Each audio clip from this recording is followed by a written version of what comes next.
welcome to Stay for Dinner, a podcast of cooking, curiosity, and conversation. If you love cooking, if you hate cooking, if you don't know how you feel about cooking because you've never tried it before, congratulations, you're in the right place. That place is my small apartment kitchen in Los Angeles. My refers to me. I'm DC Pierson, author, comedian, and enthusiastic home cook. I will be joined by Haley Hepworth, a comedian, person who is married to me and is also my quarantine pal. And this is volume 2 of, so far, a two-parter. And I'm going to be making caramelized onion pasta. And I'm going to start now because I've made this a few times before. And if you've ever tried to caramelize onions to make anything, you know that it takes way longer than you think it will and way longer than recipe writers infamously let on. So let's go ahead and get started. Quick check of my ingredients. This recipe is specifically one from a blog called Living Simply by Going Backwards. And they are reprinting it effectively from Mark Bittman's book, How to Cook Everything Vegetarian. And it calls for, I'm going to have these because I'm only making 2 servings. So if you're making 2 servings, it's going to call for 2 to 3 medium to large onions. I have 2. It's going to call for 1/3 of a cup plus 2 tablespoons of olive oil. Whoops, that's not divided. So I guess 1/6 of a cup and 1 tablespoon if you're making 2 servings. 1/2 pound of long pasta if you're making 2 servings, which I am. And then Parmesan cheese, but probably really any like hard Italian cheese will work. You're quarantined probably if you're listening to this. And so you don't have your first choice of ingredients. That's okay. We're gonna make it work. I guarantee you this would be super good vegan. There's no way it won't be. Caramelized onions, starch, you can't lose. My onions are already sliced. I am not going to do it live here for your ears. I don't know about you, but onions are, like many things, are a very precious resource to us right now because we have them in just about everything that we ever make. And so much stuff has onions in it that you don't even realize has onions in it. And so when we can get them, we've gotten a few, and a few of them were starting to sprout, which is really interesting. I don't think I'd ever seen that before. Just normal yellow onions kind of growing these long, curly green appendages that basically look like, long scallions or something coming out of the end. And you can still eat them as long as they're not like rotten or anything like that. Ours were starting to get a few little kind of gnarly spots on them, but I just took those sprouted green parts out and cut off any little parts of the onion that were starting to get a little gnarly, and then I sliced it up and then just stuck them in the fridge yesterday. So they're already pre-sliced. How about that? I feel like my prep cook came in. For the first step of this recipe, and it's kind of an interesting one, I am going to put the sliced onions in a large skillet, just a dry skillet, no oil or anything. We're going to be adding some olive oil later, but to begin with, it's just onions in a pan and heat, and we're going to cover it, and then the onions are going to leach off a bunch of moisture, and they're going to kind of steam in that for a while. And then we're going to keep checking every 5 minutes until they start to dry out and brown, and then we'll go from there. Putting my onions in the skillet, covering aforementioned skillet, and then we're just going to wait on that. It runs counter to my instincts as somebody who, one of the earliest things that I ever learned in cooking, when Haley got us a couples cooking class very early on in my cooking life, where I learned it was a one-night thing. I learned a ton of skills I still use, and one of the things was just if you have onions in a pan, that is a number one time not to walk away or just leave them. So the feeling of putting onions in a pan and then covering them and then just kind of letting them do their thing feels antithetic. There's a little bit of muscle memory that I have that it's fighting against, but we're doing it.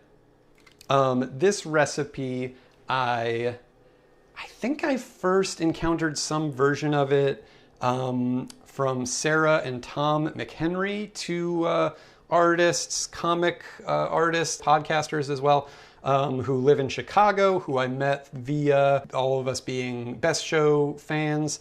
And they're super talented. And I think maybe Sarah or Tom or somebody, I think maybe wrote this recipe up in like a zine or something. That's right. I'll read a zine. I'm alt. Not the bad kind of alt. I'm just, you know, I'm extremely alternative. But yeah, I remember making it and Haley and I both just really liking it and just loving how simple it was. And it's kind of a perfect recipe for right now because, as we were talking about a little bit last week, you don't maybe have a ton of stuff. You don't maybe have a ton of ingredients. If you're lucky, you have some stuff. But what you do have, possibly, that maybe you might not always have, is a whole bunch of time. And that's kind of the thing that we're leveraging in this recipe, is simple ingredients and time. Oh my God, it's so tense. I just hear the hear the onions in the pan on us, and I'm trusting that they're not burning. I know that they're not. It's fine. I don't want to look. Also, if you are cooking along at home and you haven't started cooking yet, if you don't feel super confident in your onion slicing technique, I would recommend going and checking out a YouTube video. I don't feel like I fully understood onion slicing. I sort of started out and I understood onion dicing, but literally getting these like thin slivers of onion and sort of cutting in the direction where you don't end up with a bunch of like non-fried, pre-fried onion rings was kind of a little bit of a revelation to me. I think my technique I learned in Salt, Fat, Acid, Heat, the book by Samin Nosrat. There's a very cool Wendy McNaughton illustration about Samin's onion slicing technique. And it's pretty cool. I bet there's a video out there for doing it, but it's kind of a specific little thing and it's a fun skill to learn. So especially if you're making this and you might be making it for multiple people and you're chopping up, or slicing up rather, a ton of onions, could be a fun thing to learn. All right, I think about 5 minutes has elapsed. I'm gonna take the cover off here, get out a trusty wooden spoon, and see what we're looking like and stir. All right, Mark Bittman and the blog that I got this recipe from have not led me astray. There was no burning. In fact, they weren't even giving up a ton of moisture yet. I'm gonna turn the heat up a little bit. I was being extraordinarily conservative with the heat to begin with, because like I said, even though I've made this before, haven't made it in a while, and it runs counter to everything I think and feel about onions, but that's important. We're stretching outside of our comfort zone. If we end up burning an onion, it could be a lot worse. And I should say, I'm being a little bit on the conservative side with onion usage. If I had all of the if I had all the onions in the world, I would probably be using the recipe for 4 people calls for 5 to 6 onions. So for me to have that and use 2 is, again, a little bit on the conservative side. If you're lousy with onions, I would go all the way up to 3, maybe even 4. If you caramelize too many onions, that's never an issue. There's no such thing as having too many caramelized onions. They keep great. They go on everything. So if you have somehow stumbled upon like a lost, like Cold War era strategic reserve silo full of somehow still not rotten onions, go hog wild. Use a bunch. All right, another 5 minutes has elapsed, and I'm gonna pull the cover off, see how we're doing. Ooh boy, okay. Well,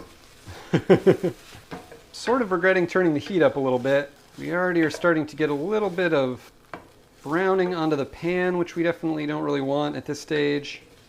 Just supposed to be getting rid of moisture right now, so I'm going to turn the heat back down again. Hopefully that will curtail some of that, but in the meantime, I'm just going to stir everything around and see where we get to. It's a really thin pan and a really hot burner, so might have been inevitable. But yeah, how long it takes onions to caramelize is a very controversial topic. I feel like there was a series of articles all over all the food internet a few years ago about basically recipe writers when they are, they don't want to make it seem like things will take forever, which makes sense. It's kind of a turnoff for some people, especially in our previous go-go existence, or maybe still for some people. So they're kind of trying to hide time or skim off time wherever they can. And that's usually a big place. I feel like you often see recipes that are describing onions as being caramelized, and then they say, oh, just caramelize the onions 15, 20 minutes. Even the person who wrote this blog is saying, yeah, in his book, Mark Bittman says this phase, what we're doing right now, takes like, 20 minutes. And it's already been more than 20 minutes on my end. And other than the scorching incident that was kind of my bad, this is going to take a while. Also, what we talk about when we talk about caramelized onions is its own controversial thing. Sometimes people are talking about, really super cooked down, just like taking whole onions and cooking them down to just a little like corner of brown glop in the pan. And sometimes people are talking about, oh, you can kind of still see that it's onions, but it's got a little brown to it. It's sort of... It's very controversial. I'm aiming to get them as caramelized as possible in this recipe, but then also sometimes too you run up against the time factor and you go like, good enough. But today we're striving for awesome caramelization. We're striving for glop. All right, another onion check. All right, better. They're starting to get, kind of translucent. Nothing's really burned or sticking to the pan, which is nice. Starting to wonder about having pre-sliced them. I think they gave up some moisture in the 24 or so hours that they were in little to-go containers in the fridge, probably. So that may have something to do with why they got burned on. Maybe they just don't have as much moisture to give up right now. But that last round was looking not too bad, but again, I'm over a super low heat. All right, another 5 minutes, another check. We're hoping to get to the stage where they dry out, start to brown, and stick to the pan. And again, they didn't do that uniformly for me. I think the burning and sticking to the pan earlier was kind of a blip. We hope. Still a lot of moisture being given off. What's that kitchen timer? It's time to check the onions again? Okay, I will do that. Ooh, yeah. Every time you lift up the lid, it's that really good cooked down oniony smell. And it's getting there. Not going to win any speed awards, but that's okay. And there were some little, from that incident that we have earlier that I swear I'm getting over with the burning onto the pan, as the onions are giving up their liquid, it's allowing us to kind of deglaze a little bit and scrape some of that off, so that's good. I wish you could see it, or rather there's nothing really to see, but normally if I was doing this, I would be like doing dishes with my little 5-minute increments, or other tasks involved in the recipe, even though in the case of this recipe, there's not really a whole lot of other stuff to do. But something about doing this for the show and kind of recording every time I am checking the onions just in case of something dramatic. I'm just sort of standing here silently, not listening to music, not doing anything else in my kitchen. And I have to say, it's great. I'm really enjoying it. Very meditative, overused word, but kind of accurate. Checking again. All right, really starting to transform in terms of color.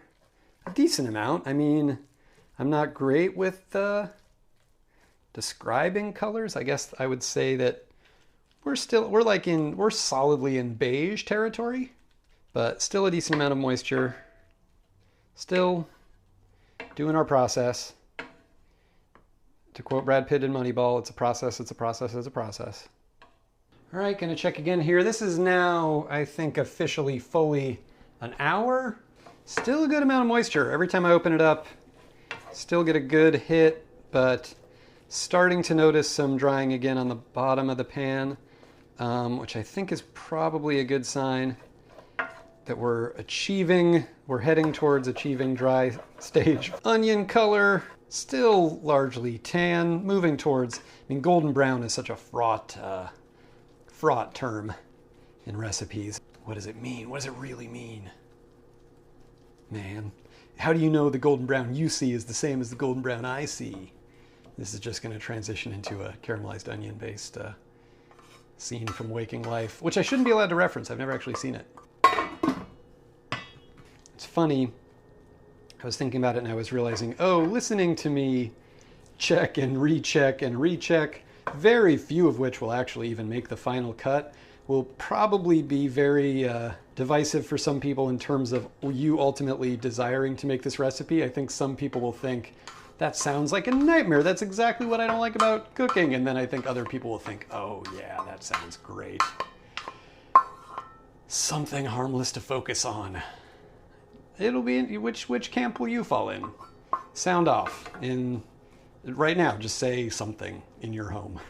All right, I'm gonna check again. Here's what I think I'm gonna see on what I think will probably be the last time I'm gonna check. I think I'm gonna start to see more and more sticking to the bottom of the pan, kind of an accretion of, not hopefully burned on, but just kind of like stickiness to the bottom. Let's find out. Here we go. And that is what I'm seeing. I don't see, they're again not like crazy brown, crazy cooked down. They're still individually the onions themselves, but that's okay because we have a step to go after this of continuing to cook them down once we've hit them with salt, pepper, and olive oil, which I think I'm going to do now.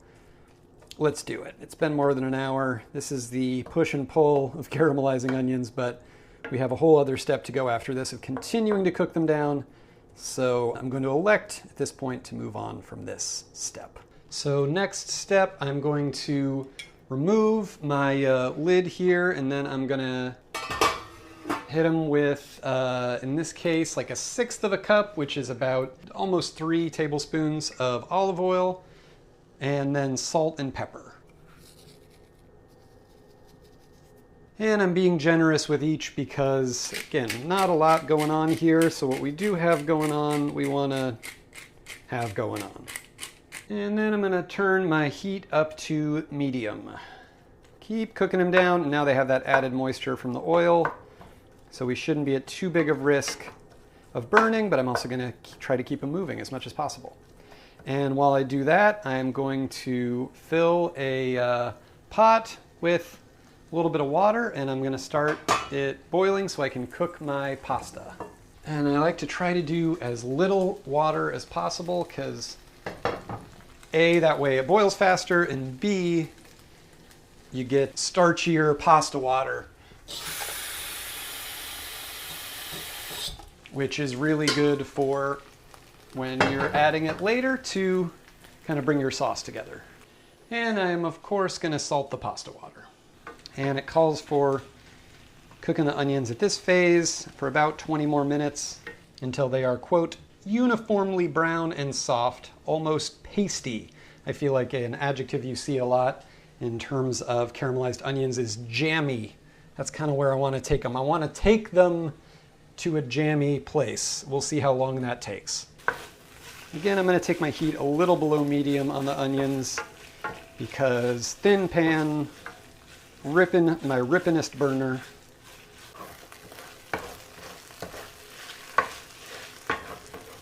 And I should really be keeping these onions moving in the pan as much as possible. Scraping stuff up off the bottom, etc. It smells really good. They're even starting to, in some spots, become what I would confidently describe as golden brown. I've been trying to scrape off the bottom of the pan as much as possible, and what's happening is my wooden spoon is getting this little thin ridge of kind of brown gunk on the end of it, and I guarantee you that is the best tasting thing in the world.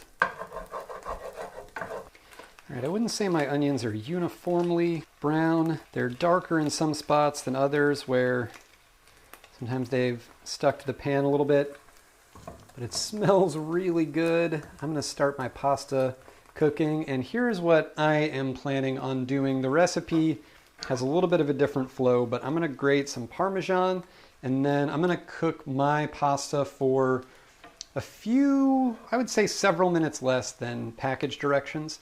And then I am going to basically go from, I'm gonna put the pasta directly into the pan with the onions and a little bit of pasta water and the cheese.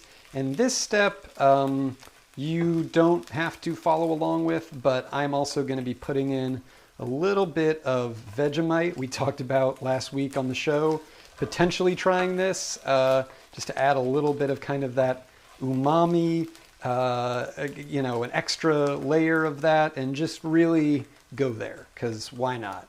And I'm gonna do that probably maybe a minute or two before I put the pasta in, so the onions have a little bit of time to cook with just the Vegemite.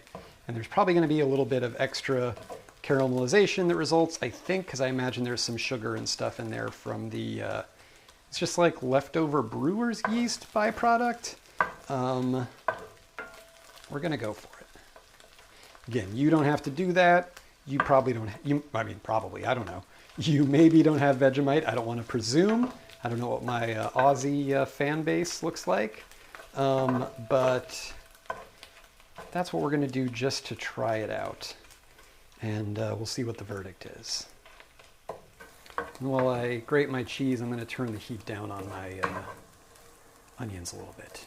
All right, I just put my pasta in, and the package directions have a cooking time of 10 to 12 minutes. I'm going to go for, might go as few as 6 or 7, because again, we're going to finish the pasta in the sauce, and I want to have the latitude to kind of do that. Have the sauce get all infused into the pasta itself without being worried that the pasta is going to overcook. And meanwhile, my onions are getting really browned in spots, not straight up burned, but I have them over really low heat now, and I'm just going to keep them going and keep stirring them and moving them around whenever possible. And any little kind of stuck on parts at the bottom of the pan, as long as they're not like charred black, I feel like when I put the pasta water in there, that's all going to get mixed in and deglazed, and I think be really good. Right, a few minutes to go on my pasta, and I am going to put in a little bit of the Vegemite. A teaspoon or so, maybe 2. Work that around. Tough to get it completely incorporated at this stage because there's not a ton of liquid left in the onions. But that will all change momentarily. All right, that was my 6-minute timer for my 10-minute pasta. I'm gonna move it over to the pan with the onions and let it finish there.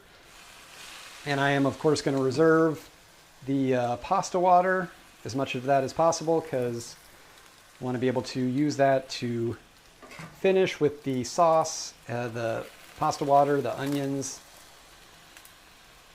all that good stuff. I don't like the phrase all that good stuff. I don't know why I said that just now. Maybe it's because it's all good stuff. So I just put in like at least half a cup of the pasta water, and I'm turning the heat up as well.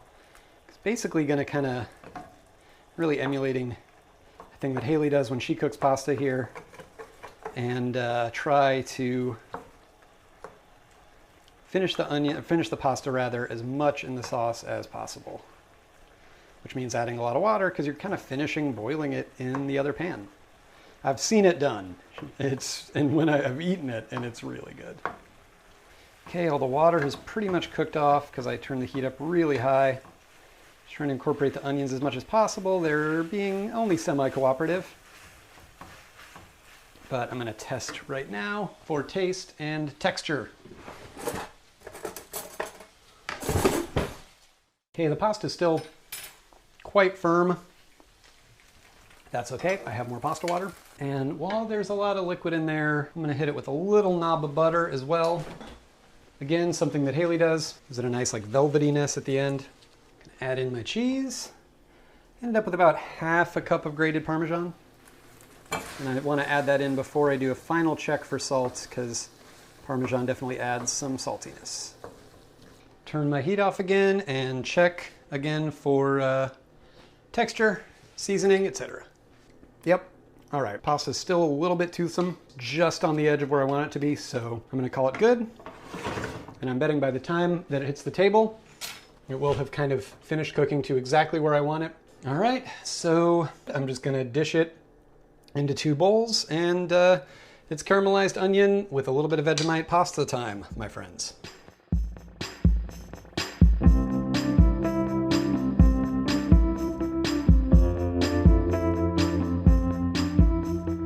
Okay, I'm seeing little head nods. Does that mean I'm supposed to keep talking? Okay.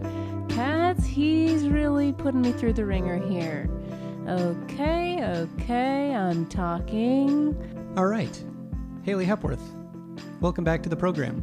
Thank you so much for having me. I'm incredibly flattered. You get to have many unique, one-of-a-kind experiences on the show that no other guest has had, including coming on the show twice in a row, talking about a dish one week, and then coming back and getting to eat said dish on the show. We are having caramelized onion pasta, including a little bit of Vegemite. And let's dig in, and then we'll be back in a second. Sounds good. Sweet.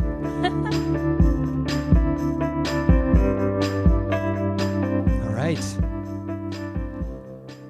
Was it everything that you had envisioned? Our marriage, I mean. Oh, man. Okay, well, hell, let's get into it, DC. I found it... I'm bailing on that bit just immediately. Yeah, I thought it was really good. Honestly, I got definitely, I would say the flavor that was more predominant for me was the caramelized onion, which I think is to be expected and probably desired. And I didn't get as much of the awareness of the like, ooh, there's Vegemite in this. I'm not tasting the Vegemite-ness, but I am getting the savory sort of, goodness that I associate with it. So I think in that sense it was a success. Also that it was in no way a clash. Right. Yes, it wasn't a failed experiment I feel like in the sense of like, ew, what is this? It was just kind of like the Vegemite, I think, blended in, and I would imagine added some layer of, I'm sure, extra umami-ness, savoriness. I mean, it's not chai. No. It's in there. Oh, you said it's not shy. For a second, I thought you said it's not chai, like chai tea. Oh. Like that would really clash, which I felt like it would. It felt appropriate. Chai tea and caramelized onion pasta, yeah. I think so. Yeah. Unless somewhere out there, Otto Lengi is like knitting his fingers together and he's like, you'll see. You'll all see. And it's in a pavlova, like a giant one. Yeah. Oh, man. Yeah. And it works. What can we say? Yeah, I was pleased with it. I really tried to do some of the method that you were talking about on the show last week in terms of like, finishing the pasta in the sauce. I think that was like positive. Yeah. I mean, the texture for me was great. This is way needier than I've ever been with any guest, by the way. Yeah, no, I mean, I thought the texture was fantastic. And I feel like if we are, on two, sides of a spectrum opposing of this teams. Method. Yeah, opposing teams. If we were on two opposing teams, I guess I err on the side of taking the pasta when it's pretty darn under and transitioning it out of the boiling water and into the pan to finish. Whereas I feel like we've seen historically at times us have differing opinions about when is the right time to do that, and your time maybe being a little bit later than mine. I think we might even be directly referencing a couple of experiences that we've had in the few weeks since we've recorded this episode, which is again a thing I don't get to do with any other guest, which is we made some pasta thing a few weeks ago and I was like in the driver's seat, I feel like for the most part. Yeah, you had me on prep. Yeah, and I was, trying to do this, the finishing the pasta in the sauce flow. And you were saying like, okay, I would really take it out. And I went like, I just tested it and I tasted it and it was like, there was like the starchiness, you know, like it was still had that full on, like you bite into it and you can feel like the hard center of the pasta. And you're like, okay, that is when I take it out. And I was like, really? And then I tested it again and I could tell it was already past where it was supposed to be. It happened so fast. I knew from looking at it because it starts moving in a different way. And I feel like the way that it was swirling around in that pan, you could just see it was soft, you know? If it makes you feel any better, tonight when I was making this pasta, I really did... When it was moving around in the water still, I could see that it wasn't fully wavy. And I was like, everything in me is telling me don't take it out yet. So I know that I should take it out. Also, right now. I have never heard somebody say like, you should take it out before it gets, that's just my preference. So I could be technically not like, I don't know. Maybe I'm taking it out too early and chefs who know better would be like, what the fuck are you doing? But I don't know. It's my preference. And also, I mean, you have experience to speak to. Like it's worked for you and it's been really good. Like then it gets really soft, the sauce gets into I guess what I like is I like the, you know, you want your pasta to be al dente and especially with a spaghetti or something that's so slender. Right. I also like it in there so that you really have the time to incorporate the boiling liquid into the sauce and have time for that to thicken up and coat.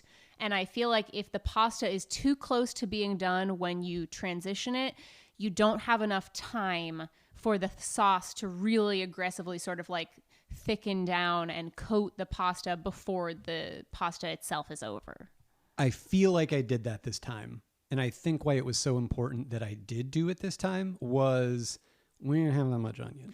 Right. I was fully using probably one less onion than would have been my preference. Oh. So then I would have felt like fully comfortable with, just in terms of like you're stirring it around, you're getting onion in every bite, you know, like actual onion in every bite. I feel like I definitely got onion in every bite. I think that was a function of because we had really, really cooked down onion that then I was adding a lot of pasta water to, and the pasta was able to cook in that liquid that was now basically, it's like if you have a super concentrated thing that you then add liquid to, and then that super concentrated thing can get diluted in. Right, it like rehydrates a little bit. I think so. I think that's what happened. Because I did peek into the pan and see the caramelized onions, and you're not lying. When I peeked in, I was like, oh wow, they're cooked down before you added the liquid and the pasta, and I was thinking... they've cooked down a ton. They're pretty little in there. Yeah, it was probably like ultimately maybe 2/3 of a cup by all told. Yeah, that makes sense. That sounds right. I don't know. But I think it was successful. If I had it to do over again, I think the only thing that I would change, I would say for myself, was just to try it, honestly, more Vegemite. Yeah, I mean, I'll always be a proponent of more Vegemite. Haley Hepworth, welcome back to the show. Thanks for having me back. Thank you for being here. So to recap, for people, if they haven't listened to the previous episode, I felt like we really covered a big part of your cooking life growing up, who you were seeing cooking around you, which is your dad. Partially, yeah. I mean, right? Yeah, we talked about my dad. That's what I'm saying. I would say what yes. I was leading up to. Oh, gotcha. Wow, I really botched that on, Ram.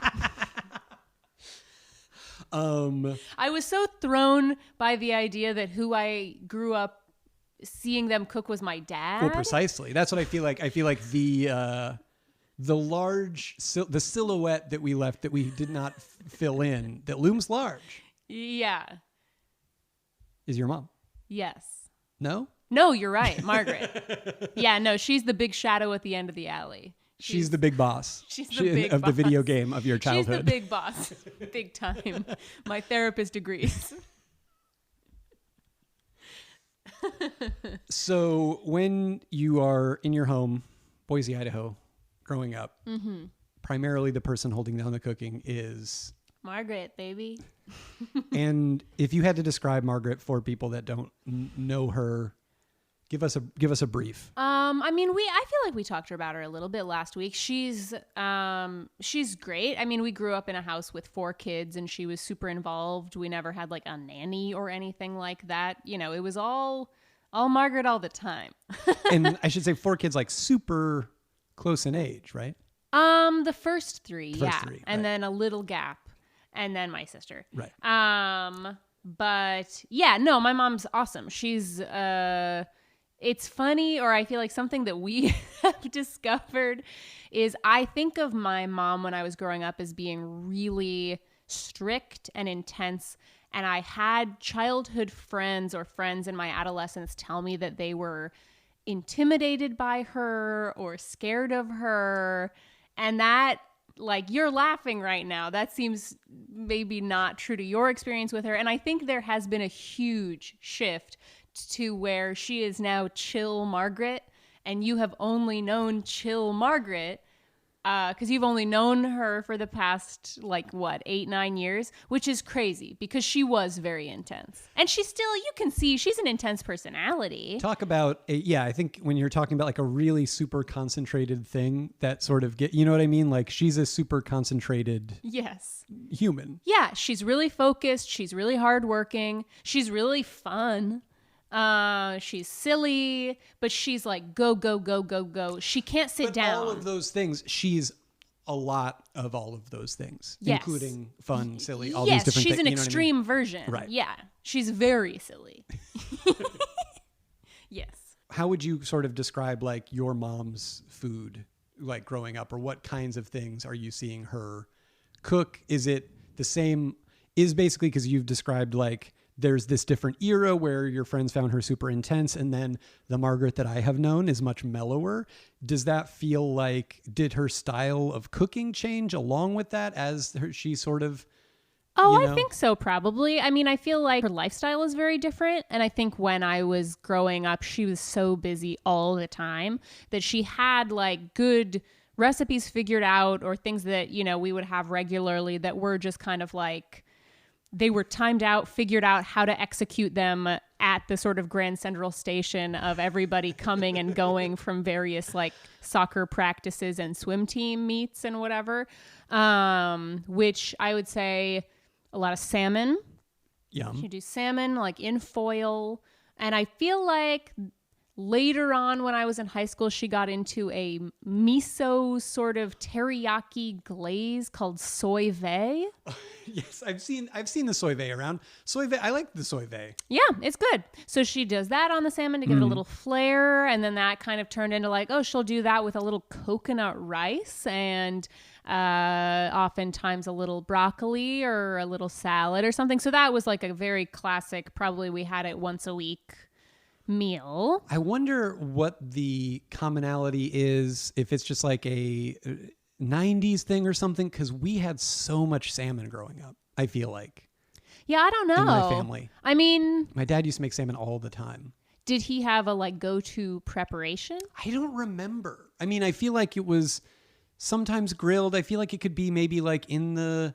I don't really know. Like I'm struggling now to think of like, I can think of as a lot of people probably can, like you think of the like 2 or 3 or 4 sort of like hero pans or pots of your childhood. And I can think of a couple, like there was one that he would make nachos in that was like very shallow and round and had like 2 handles on the sides. And I could see other things got cooked in there as well. I could see some salmon coming out of that with maybe like some spinach or something. Oh, interesting. Like cooked down spinach? Yeah, like cooked down spinach, maybe. But now that I'm saying that, I'm like, I don't know. I can't really remember. Like, I don't know if he was doing it on the stovetop. I guess I just wasn't paying that close of attention, but we ate so much salmon. And I liked it. I like a salmon. Absolutely. No, I love salmon. I guess I maybe assumed it was an Idaho thing just because there's so much fish going on there. Like my dad, when he was growing up, he like built a fish hatchery that his dad like owned or was part owner of or something, but it was his like childhood manual labor job was building the fish hatchery. The kind everyone has. Yeah, but he really did like put in the hours on the, or it was like was it like trout? Yes, trout. Right. Clear Springs. I feel like I have a memory, and I, again, watch this just be a completely false memory that my parents tell me isn't true, but I have some memory of them developing a, like, fish style, basically like a little fish stick that they were going to be maybe introducing into public schools and having us try them at our house as little kids to be like, do you like this? Would you eat this? Really? And the hatchery? Yeah. Because when you say they, for a second, I just imagined your parents. The government? Oh. Did you guys like it? I mean, yeah. Yeah, I kind of liked anything like that. Just like I feel like it's a thing that we've talked about that you enjoyed growing up was just a like real like plain. Oh, yeah. No, my favorite restaurant was Yen Ching, which is the Chinese restaurant downtown. And my favorite thing to eat there was plain white rice. Which, for the kids out there listening, I mean, they love it still, right? I feel like kids like a plain sauceless I know some adventurous thing. Kids. I know. But we also, sure. now we live in, I think, a different sort of like demographic of different child pool. Sure, that's true. LA. But I don't know. I mean, Matt, my brother, who's like a year and change younger than I am, ate everything, has always liked everything. Yeah, I don't know. I was picky. It was dumb. I regret it now. I wasted so much time eating bland food. Yeah, but why would you? I mean, you're a kid. Sure. Why would you regret it? It lasted too long. What was the turning point, would you say?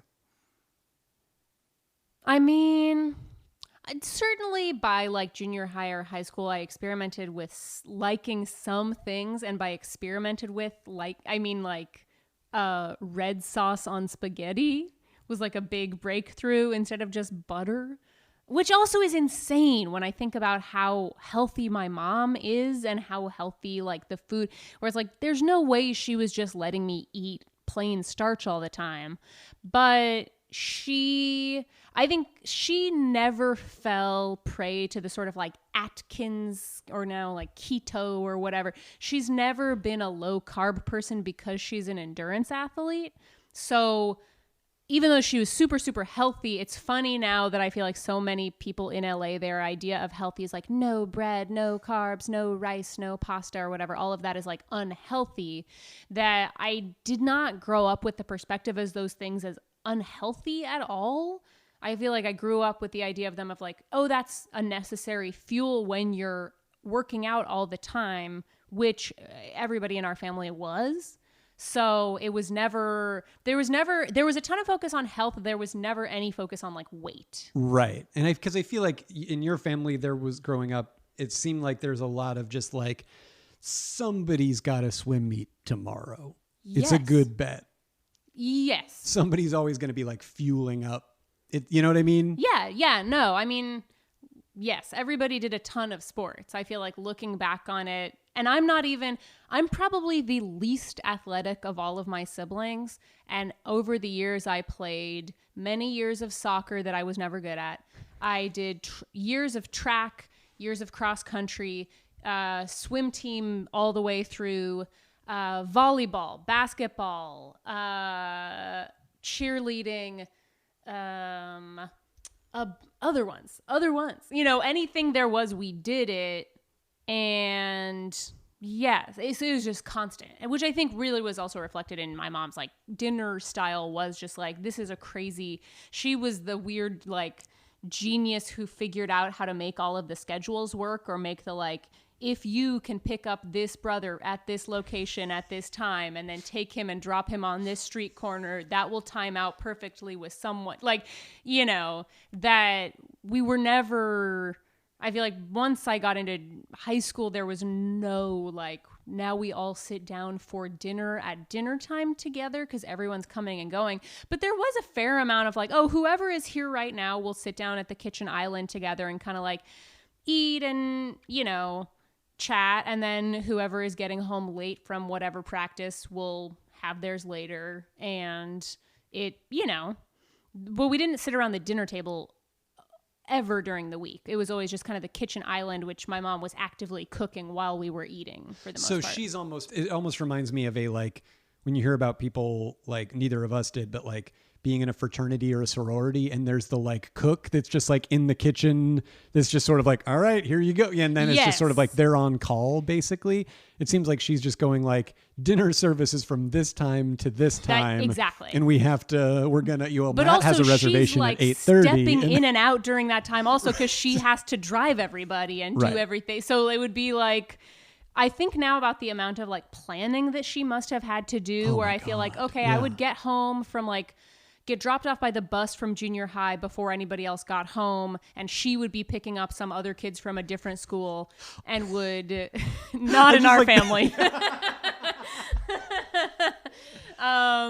Would like get home and be like, okay, just like the forensic little like, okay, she has some chicken that's in the sink, so I know that's defrosting, so we're having chicken at some point tonight, and I may get a call at any point in the next 3 hours being like, could you go to the pantry, please get out this enchilada sauce or like whatever, and set it. Like, I don't feel like she would have us do much cooking, but would be like, could you get this, could you stage this for me so that when I'm flying in, I can just go, execute, kill, we're done.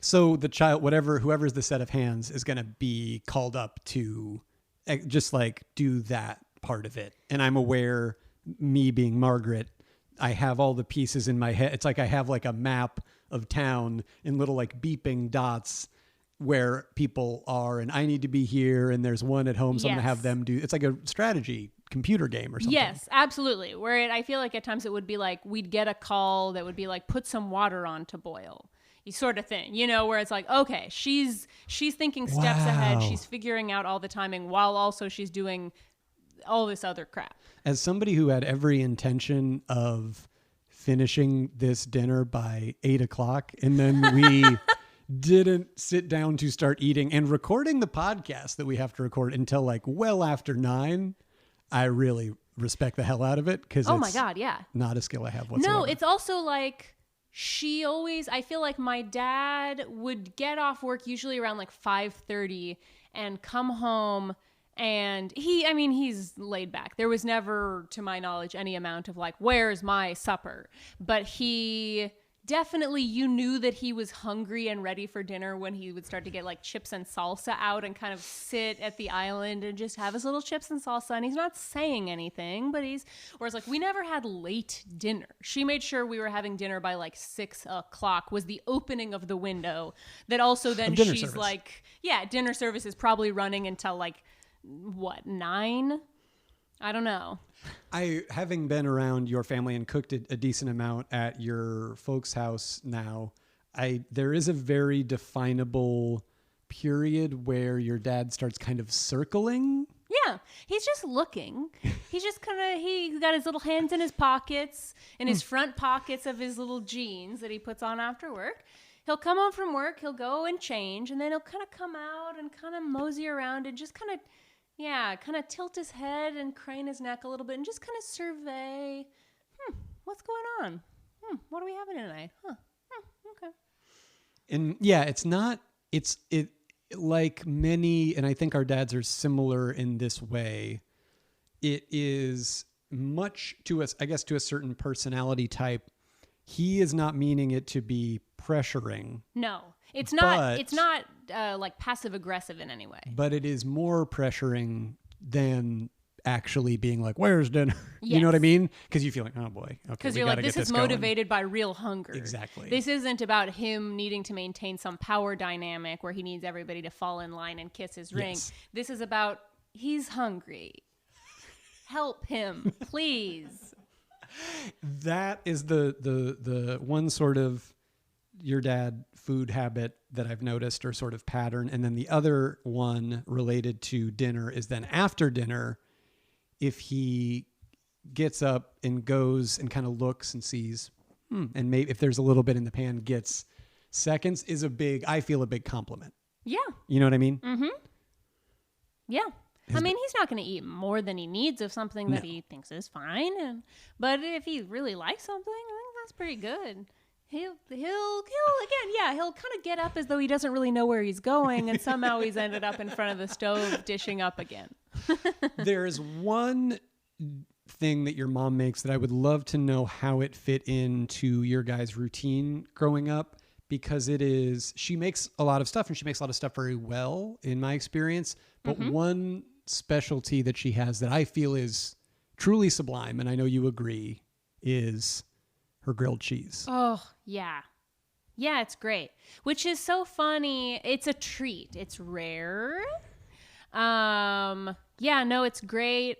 I think that grilled cheese, and I feel like people have strong feelings about grilled cheese. I know, like, in fact, is it fair to say that you prefer grilled cheese with American cheese? I'm open to different cheeses. I really am. But I really like, she was giving me such an incredulous look. But I just really like the melt of American cheese. I feel like I and others like me were out there just knowing that there was this melt of cheese. And we were also told at the same time, like, American cheese, Kraft singles, whatever, that's bad, that sucks, that's Frankenfood, et cetera, et cetera. It's a thing that Homer goes and eats a million slices of as a joke in The Simpsons one night. And then I think it's only in the past few years that people have started acknowledging that American cheese is the only cheese that gets the melt that we were all desiring. The sort of like top of the burgery, like really just like, it's chemicals. I mean, what it is chemicals. Right. And it just is the only thing that melts the exact way it melts. And if you like that, nothing else is getting you there except for American cheese. That said, I do really like different types of cheese on a grilled cheese. I'm very down for a blend of cheese. But the grilled cheese of my youth, I will acknowledge. And the type of grilled cheese that I do want sometimes is like just American cheese. You know what I mean? Not always, but like, yeah, no, of course. Like that's what you grew up with. That's your like here, she was talking about like cheese. Grilled cheese. She was like only American cheese. I'm a little more, I'm verse. I'm grilled cheese. I'm grilled cheese verse. But you were saying, sorry, all that was a prelude to you were saying there's. I hear you, feelings. and I'm certainly not. I'm not out here saying like, ew, American cheese is gross. I like it on a burger, but it's not my grilled cheese. Right. And it's certainly not Margaret's grilled cheese because we did not have it in our house, and it's exactly the sort of food that she would never allow. Part of what I think is good about the grilled cheese that she makes is the bread that we would have around, where it's like we never had white bread at our house. We would have usually a good sourdough or maybe sometimes like a wheat bread. And that feels important to me, that the bread is bringing something to the table. And then what does she do? I mean, really, I think the real secret to her grilled cheese is it's kind of a mishmash. It's kind of whatever cheeses we have around combined. But I think maybe the real secret to that grilled cheese is that it's made on this truly ancient electric grill pan that I think my parents must have had before I was born. That is the pan we always make pancakes on. Everything on is that griddle. Yeah. But she makes it on that griddle, and it's just a really good, I don't know, the magic of that griddle. I love that thing. You melt a little butter in the pan, and then you know. I don't know. I think it's probably like when, a diner's been around for a really long time, and there's some sort of seasoned in magic there. Exactly. That I also know for a fact she watches with dish soap, so it's not like seasoned in the way that like a great cast iron is. But I don't know. There's something about it. Mm-hmm. There's something about it that's really great. And the technique that and a technique, the proprietary technique. She's working it. It's the good bread. It's the good bread. There's usually, almost always, I would say, some cheddar as like a base, and then kind of just whatever else is around, cheese wise in there, and then nothing else. We're not having like ham on there or anything fancy. Yeah, I am. That is a grilled cheese feeling that I have. Is in general, I'm not somebody that grew up on like a grilled cheese with like tomato on it or something. Yeah. It's pretty much just like only cheese. Yeah. Also, and this is a sticking point for me, you got to let it get brown. Right. That's, yes. I feel that way about toast. I feel that way about most things like that. I really like it to get pretty dark because that's where the flavor comes from, you know? Yes, exactly. It's a truly like, it's not even just a grilled, it's like a griddled cheese. Yeah. But I'm realizing you were saying like people have strong opinions about grilled cheese. I was realizing that at least 2 other guests on the show have, if not expressed strong opinions about grilled cheese, although Kate Spencer certainly had them.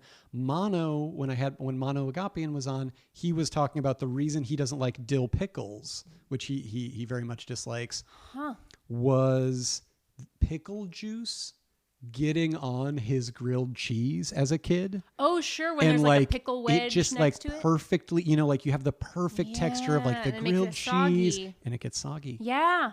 So there's something about the grilled cheese that's so simple, but we want it to be so specifically what it is because it's so great, but it's such a unique blend of the textures, I feel like. Yeah. Yeah, and I would say my mom's grilled cheese is very crusty. Yes. You know, it's not a soft, floppy grilled cheese. It's a crusty, crunchy grilled cheese. And it's phenomenal. I feel like a tomato soup is often in play if it's around. Mm-hmm. That didn't used to be, but I think she got really into that because there's the pool that's like down the street from our house that we would go to. My parents have a membership to this pool, and they have to meet a food and drink minimum there that's quarterly, and never ever eat there because why would you? They go, you know, my mom swims laps there. I think it's like a lifestyle, people hang out there, country club like sort of thing, or go there for dinners or whatever, that just my family doesn't. So usually when we're home, she'll be like, we need to make our quarterly minimum. And they have a really good tomato gorgonzola soup that she loves. 'Cause she's also big on like, I'll just get a soup, or I'll get a little soup and salad. Like she, you know, just a little bird lunch. But she loves that soup. I love that soup. It's a very good soup. And it also is something, I do not like a tomato soup that's too sweet. I feel like some tomato soups can skew really sweet. I don't like it at all. And this one is nice that it's definitely skews savory because it has that blue cheese. Yeah, you're right. I feel like Campbell's soup, the like classic sort of Andy Warhol tomato soup, right? It's a tomato soup in the Andy Warhol Campbell's. It has, and I like it because I grew up with it. But you're right. There is a sweetness to it that I can understand not liking in a vacuum, but it's just one of those things that my brain is hardwired to be like, I understand that the more savory one is better. I also like the sweet one. You know what I mean? Like I feel like when I have a sweet tomato soup, it feels like sauce to me. I feel like I'm eating sauce. I would think it would be more sauce-like if it was more savory. Yeah, you'd think. It just I don't know like why it feels that way, but it does. In and of itself, I think, guess. Yeah, it also just, it's like, yeah, my feeling is like it's sweet and thick. Did you guys have SpaghettiOs growing up? No. See, this may be part of it, is we had SpaghettiOs pretty frequently, including SpaghettiOs with like meatballs in them or whatever. That was a real like weekend, like my dad opening up a can of that like for lunch or whatever. Or then when we were older, like we could just do ourselves. And it's not exactly the same as like Campbell's tomato soup, but something about that like kind of almost insipidly sweet, tomatoey, whatever, getting into like... Okay, now that you're saying this, it's reminding me of a disgusting secret, which is... I think because, and this is a tale as old as time, because my mom was so strict about food stuff growing up, and we didn't have a lot of like sweets or, you know, where it's like, we don't have Pop-Tarts, we don't have sugar cereal. We would... Each kid got to go to the store and pick out a sugar cereal once a year for their birthday. And then the whole family would share the box of cereal. And I almost never cashed mine in because it was so precious that I didn't want to like waste it, or I didn't want it to be behind me. And then my brothers, it would turn into a thing where it was so competitive that they would like get their birthday cereal, and then we'd get home and nobody could find it, and they would have like hidden it somewhere so that the whole family couldn't share in it, which was not, you know, that was against the rules. But I mean, you know, my mom's driving all over the place. How can she enforce this at a point? She's worried about when's that water going to get on to boil. Exactly. But, the classic thing of like, so when I went to college, definitely I remember being like having that first semester of college being like, oh, I'm going to have all this stuff. I'm going to eat Gushers. I'm going to try like Dunkaroos. I'm going to eat all this stuff that I know peers of mine grew up with or that I've seen commercials for that I've never really had. And one of those things is that I would go to a bodega by my freshman dorm and sometimes for lunch get a Chef Boyardee like canned raviolis and have that for lunch. And I thought it was the most delicious treat in the world. Oh man, thinking of it now, I remember opening it and looking at what was in the can and being like, there are like neon orange congealed masses of things happening in this can. And I know that it's gross and I know that it's a secret, but I love it. Yes, but how can we disrespect all of the scientists since the 50s? The German sort of came over and were like, oh yeah, Nazis are bad. I was never a Nazi, whatever. Let's start working on stuff like rockets and SpaghettiOs. How can we disrespect their work by saying that's not good on some level? It's this, they designed it to be like, I don't know. And then for you to eat it and be like, your brain is just like, I like it. It's so good. Yeah, Ooh, no, it's true. Yeah. Also, it's just like salt. It's just salty. Salt and sweet. Yeah. It's sugar. Like that's like not to get all sort of like, 2000s food documentary blowing the lid off of America's whatever, but like it's just sugar, right? Like that's the dirty little secret of like all processed food is just way more sugar than you think, and your brain loves it and craves it without you even realizing that's what you're eating, right? Yeah, I think so. That seems like about right? Yeah, I think so. Was it like straight up in the can? No, I would put it in a pot and heat it up and then put it in a bowl. I was just thinking like in college, I would not have had the wherewithal or logistical ability to heat something up that I had. What? No. You have to pretend that it's a meal. You'd eat it cold? I wasn't eating that exact thing at that time, but I wouldn't have. I think I had a couple of dorms that had kitchens in them, but I just never, I did not like cross the threshold really. Like I was barely utilizing even like a fridge. But that's not to say I was eating that stuff all the time. I'm just saying like. No, we're learning a lot. We're not. This is my way of deflecting my own shame about the, the conversation is all about you and I get to safely be back on my throne as the judger. Which I guess is just the judge. The judger. All rise. Judger Hepworth presiding. But I feel like the fact that you then go and if you're in college, the fact that you then open the can and then put it in something and heat it up, you're already way ahead of the game in terms of it not being shameful. I feel. Well, I mean. But for you, it's shameful because you have other options, but you're actively seeking it out because you're like, I want to try this. Yeah. Great. That's what people do in college. No, I know. I could have done it with so much worse stuff. I didn't. That was about it.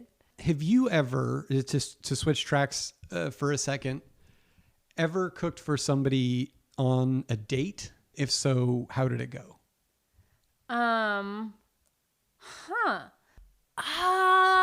I mean, really the dorm stuff is the extent of it, but there were definitely, I think that is something that I liked in college because I really liked cooking in college. And I think it was a thing that I liked being part of my like identity in my friend group or peer group or whatever is like, oh, come over and I'll make dinner. And I think I just enjoyed it largely because I was in like a conservatory program that was really intense and it was nice to get to do something that was like, it's tangible, it's immediate, it has discernible value. You can't tell me it's not real. I know when it's over, Yes, I do. And yeah, where it's like, oh, I would definitely do that for groups of friends. I did. There was a friend of mine freshman year that I was like kind of dating. And I feel like there was a point at which I tried to make him homemade pesto. And I don't know why. I don't know how I landed on that, because pesto is not something that I grew up eating a ton of or making, and certainly not something that my like parents made from scratch at our house or anything. But I had in my head, like, I'm going to make homemade pesto, I think with like gnocchi or something. And I got all the ingredients and then got back to my dorm and realized that I didn't have a knife. Like, I didn't have a chef's knife. Because it was also the end of the school year, so everybody was after they like, take away your chef's knives. Well, just we were packing shit up, Right? So But you had one up until that point. I mean, I had cooked other shit that year, so I'm sure that between various roommates and suite-mates, like somebody had a chef's knife and it was packed up already. I don't think I probably did at that point, but it was kind of like, oh shit, there's no knife, so I used just a like little butter knife, essentially. Like I guess not technically a butter knife, but whatever the knives are, just the completely dull little knives that you have in your silverware drawer. And I feel like for anybody that's ever made pesto in any form or had pesto, the idea that you're like, even homemaking pesto, like I remember reading something a few years ago when I was trying to make pesto, and it was like I can't do the accent, but like the only way to really make pesto is like in a mortar and pestle, and I guess pesto, I think is even part of it. And they were just like, and then you mash it up and do whatever. And I think I even tried to do it even just to make like a little pesto, and it was so much effort. I mean, you pretty much only do it in a food processor, even though they're like, people are like, no, that's actually bad or whatever. But it's just like, otherwise it's so hard to do it even with a good knife to chop up like all the, such a pain in the ass. What are we talking about? Pine nuts. Also, it's pine nuts. In this case, I think I was going very traditional. So it's like pine nuts and basil and like pecorino or Parmesan or something, and garlic. And I feel like there's probably something else in there, but where it's just like, oh my God. And the only way to meld these things together into a paste is through this action of like chopping them and then chopping them into each other. It was such a massive pain in the ass, and it ultimately, I think, was fine, but it wasn't impressing anybody. And then just olive oil, where it's like, again, when you do it in a food processor or something, you're getting that emulsification of, it's like, the oil is getting incorporated into this to help thin it out and into a paste where it's homogeneous, instead of just like you mash all this dry stuff for so fucking long. And then, because you also need it all to be like the same size, you need it to be uniform, And you made gnocchi? No, I think I probably bought gnocchi. But still. Any college kid making any kind of gnocchi, even store-bought, that's pretty high level, I feel. Yeah. I think my family would Freshman year? Like, buy fresh gnocchi and boil it at home or whatever. But I think it was something where I was like, this is something I know about. Right, yes. Yeah, you do have to kind of be tipped off. This is something I know about that I think is good, that I also think is not boring. Right. That makes sense. Or that it's not me being like, come over and I'll make you like toast. It feels elevated. Yeah, it feels like something I've eaten at a restaurant more than I've eaten it at home. Right. Which maybe is because it belongs at a restaurant. I mean, having made it a few times now in different forms is pretty good. I made it a few weeks ago for us, but it was just because we were watching some Top Chef, and somebody was like, well, I didn't have, the right kind of flour for my gnocchi, and I blah, blah, blah, blah, blah, and that's why it was bad. And at judge's table, Tom was like, well, I mean, it's a question. Do you really need flour for gnocchi? I mean, whatever. And he said it in a way where you're like, he doesn't think you do. And then we just had potatoes. And I think at that point, maybe we didn't have, it was eggs. It wasn't flour, it was eggs, right? I think so. And that makes more sense. Then, so I think we were maybe like out of eggs, or we were low on eggs. And so I was just like, I can still make gnocchi, but just with the potatoes. So I made this like Jamie Oliver recipe, and it wasn't the same as other gnocchis I've made. It was really good. It was very dumplingy. I feel like it was super potato-y, I would say. Yeah, you know it what I mean? was. Like it was just like little potato lumps more than they were like transformed. Yeah, it was liked very it. good though. Very good. I feel like we made gnocchi for an early dinner party that we threw that was a real I think it was the sort of thing where it's like, okay, we are having a bunch of people over on Saturday night and we've decided that we're going to do a like 5 or 6 course meal and we're getting back into town on Friday night. Right. So we It's like from New Year's the Eve or holidays. something? Yes, I think it maybe was. And we did because I remember we shopped the same day as we cooked and hosted, which now we don't do. Now Don't we do it. shop ahead of time and prep ahead of time a lot of stuff. But that was such a grind. That I feel like that was the first dinner party that we threw where I was like, this is a fucking push all day long. And it's still 4 hours before anybody's going to get here, but we're fucking sweating. Right. And we cannot take a break to Right. like eat lunch or whatever. No. It's like push through. And I remember making that gnocchi and realizing like, oh shit, I have to make a lot because we're having like 9 or 10 people over. So this is not the amount that I would make for just you and me. This is a different ball game.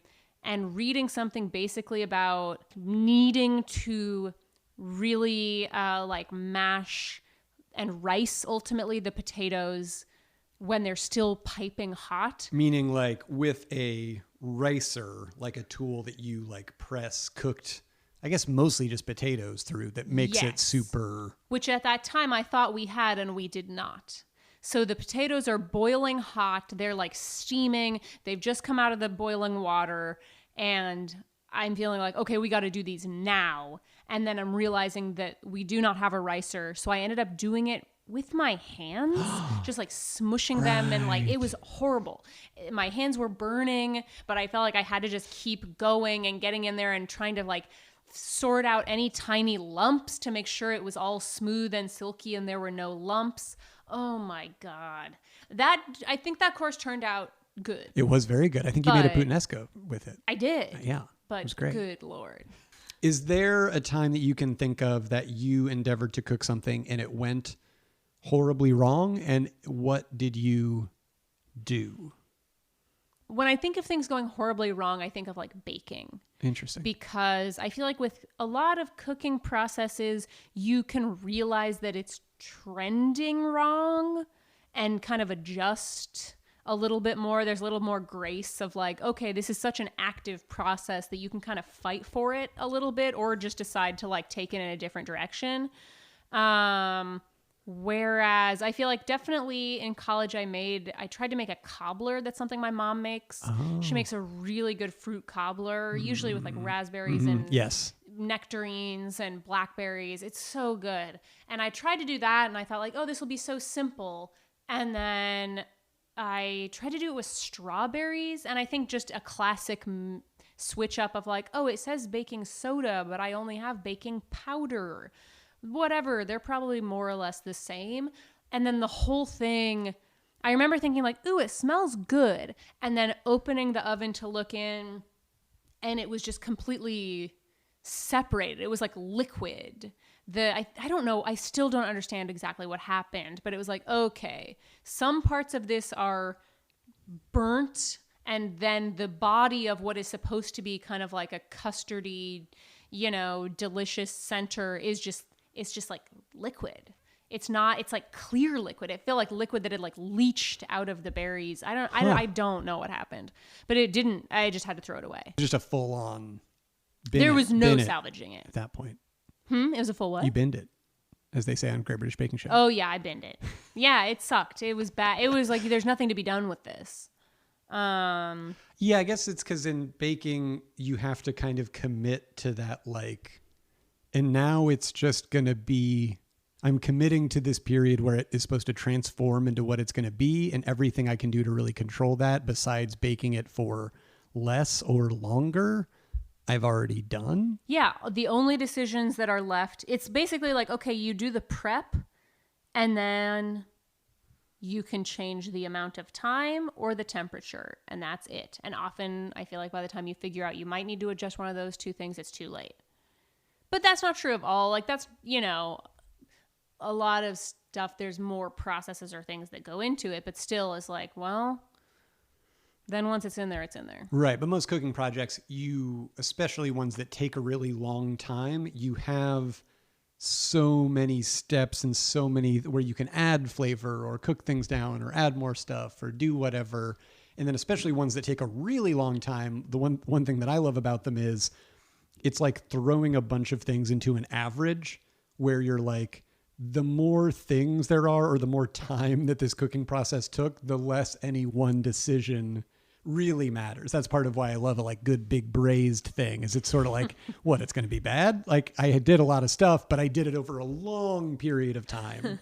So hopefully if I made a few bad decisions in there, they've been factored out they've been diluted by the pretty good stuff and the amount of time that it just was doing its thing. You know what I mean? Yeah, absolutely. Have there been, well, first I would ask, you have been, I would say during this quarantine, as I know a lot of people have, but I think there's been a like pretty remarkable, you have baked a lot our entire relationship and you're very, very good at it, I would say, but you've never really gotten into bread baking that much, just like savory bread baking. I feel like it's always been something that you've been like, I would like to do that. And then now in this quarantine period, you have dived into it. What has that experience been like? Because from my perspective, it's been going great. But I would love to hear about like what that has like been like, how you feel like it's different than sweet baking. Because I imagine it's something that a lot of people are kind of like dipping a toe or more into right now. Sure. I mean, I'm by no means an expert. I'm just starting to figure it out.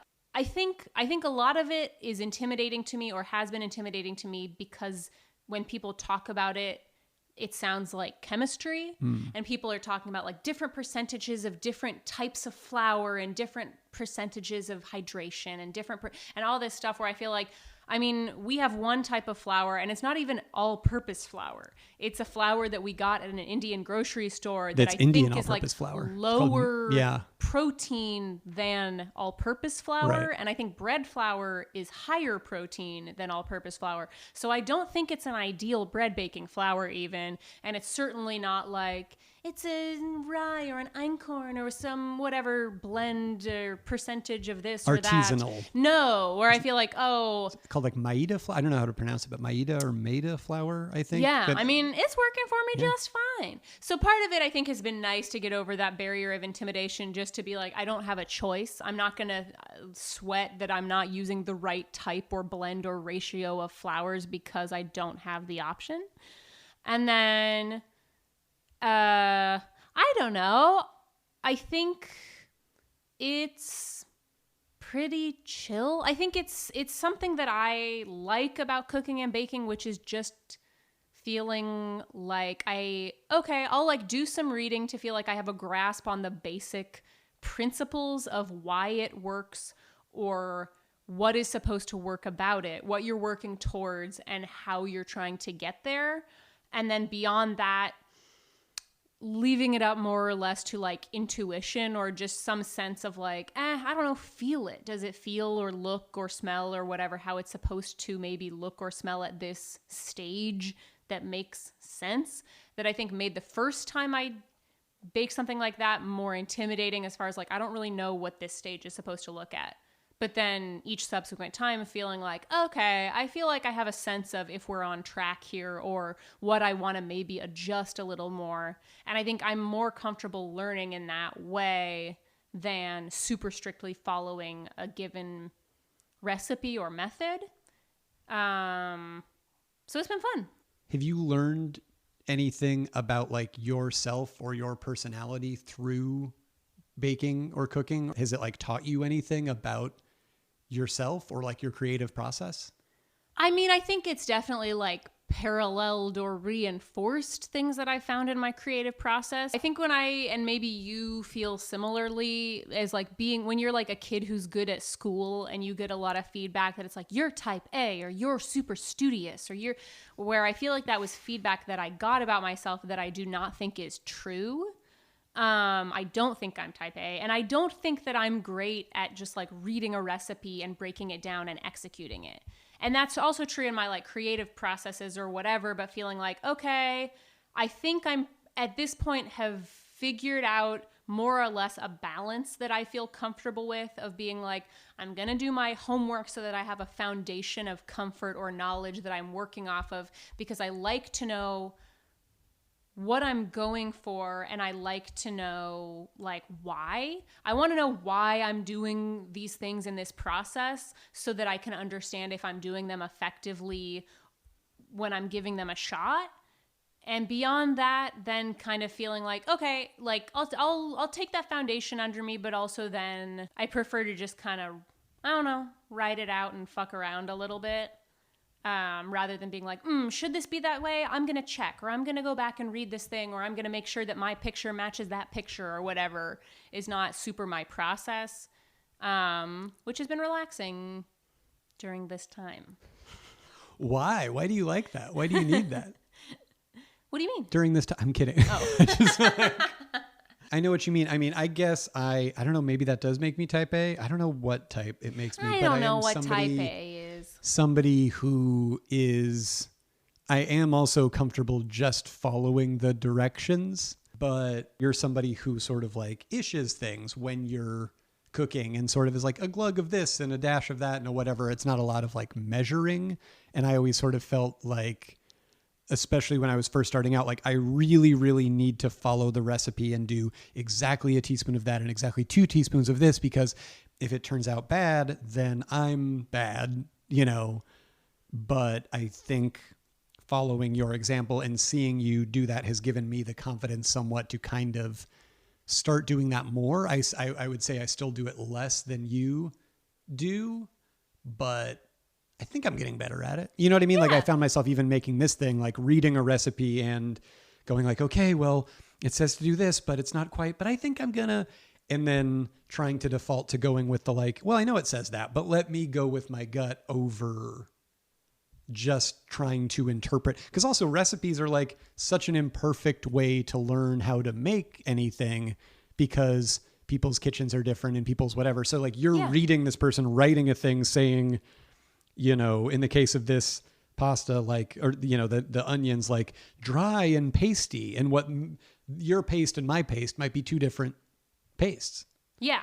Yes, totally. And it is, I don't know. It's like, it's like live theater or whatever, where it's like, okay, these instructions were written maybe for different circumstances. We don't know. And it's a waste of our time to try to figure out what, you know, what the conditions are that this person is working with, or what the specific brand of whatever they're working with, because it's not the same. So kind of all you can work with are the conditions that you have, and you have to trust yourself to be able to assess whether or not it is appealing to you or achieving what you want or need it to be, you know? In the case of the bread you've been making, I would say it's so great. I think it's been good. Really good. But also it's fun to learn, or it's fun to say like, oh, I don't know, I want to see growth every time. So feeling like, okay, what did I like about last time? What do I think I could improve, knowing now what I didn't know, you know, until the middle of baking that loaf or proofing it or whatever. That's fun to kind of like adjust and tinker with and try to dial in. If there was anything from your childhood or right now, anything you've ever eaten that you could just, that you don't already know how to make, that you would have the ability to make and make perfectly, what would it be? Anything you've ever eaten? Something that I had as a kid that I loved, that I've been looking for recently and I can find no trace of, is there used to be a bakery in downtown Boise called Christina's. I believe it was not associated with another famous Idaho-based eatery and bakery called Christina's that's in Blaine County up in Sun Valley. I don't think it's related or the same, but they made these really good Danishes that to call them a Danish, they weren't a Danish. They were something else, and I can picture them and taste them, but I don't know what exactly they were made up of. There was like there was one that had a raspberry jam and one that had apricot jam, and I feel like they had a really tangy base that makes me think it was probably some sort of like ricotta or like something sour creamy or cottage, or not, cream cheesy or something, but it was more refined than that, and it was really small. It was much smaller than a normal, like what I think of like a Danish. I think we called them Danishes, but they are not Danishes. It was more like a cookie. So I don't know what it is, but I'm trying to figure it out. Ricotta? I don't know if it was ricotta, but a cheese element. So there's a cheese element. Raspberry. Yeah. Right? And then, Or and then it's like a apricot. baked. And is the crust really crispy, or is it like flaky and pastry-y? Not crispy, but like cookie-y. My memory of it is that it is more cookie. I'm just trying to get somebody knows 'Cause it's something. I'm trying to get as much detail It's out there as small. possible. It's not like a big Danish, and I hate that we called them Danishes because Right, don't let that I throw you now off. know what a Danish Right. is, and that's more, that's like Yeah. a puff pastry, which sounds, I understand how they sound similar. It wasn't, because I also think of Danishes as just being like big. What shape? It like a little, I think it was like a little triangle shape. Okay. I'm just trying to get as much detail out there I for know. people as And possible. this could be wrong, because this is something that I had when we were probably like under 10. Right. But that was a like constant favorite. Probably like we're going down to Dad's office to do something, and the kids need a little something because they're getting tired or whatever. They've been in the car. So if you're out there listening, please let us know if you have any ideas of what this thing might be. Do we have like an ethnicity tied to it at all? Nope. Oh, wow. I really think it was called Christina's. Right. I just meant like the item itself. No, I know.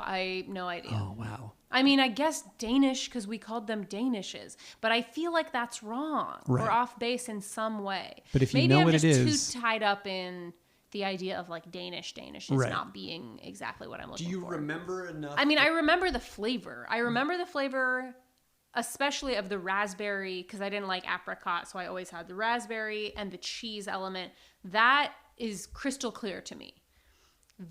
Whatever the pastry element, I don't have that dialed in my memory, but it feels more cookie-like. This is going to be an ongoing mystery. Yeah. If you're out there listening, whether you grew up in Idaho, if you remember Christina's, or that just rings a bell for you as far as what pastry or cookie or baked good this might be, please write in and let me know.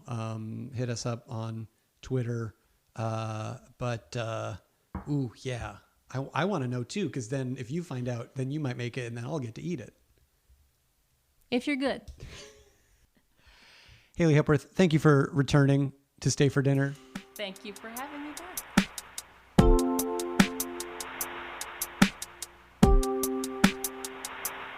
All right, that is it. That is all for this week's episode of Stay for Dinner. Thank you so much to Haley Hepworth for returning. And if you have any inkling of what that pastry might be, please let us know. It sounds really good to me, and it has to be better than my favorite pastry that I remember from growing up, which was just like an Entenmann's. It sounds like a really good version of like something Entenmann's-y, and I really want to eat it. So please, someone out there, let us know what Christina's was working with in Boise, Idaho in the 90s. Thank you so much for listening. If you enjoyed the show, please rate and subscribe it wherever you do that for podcasts.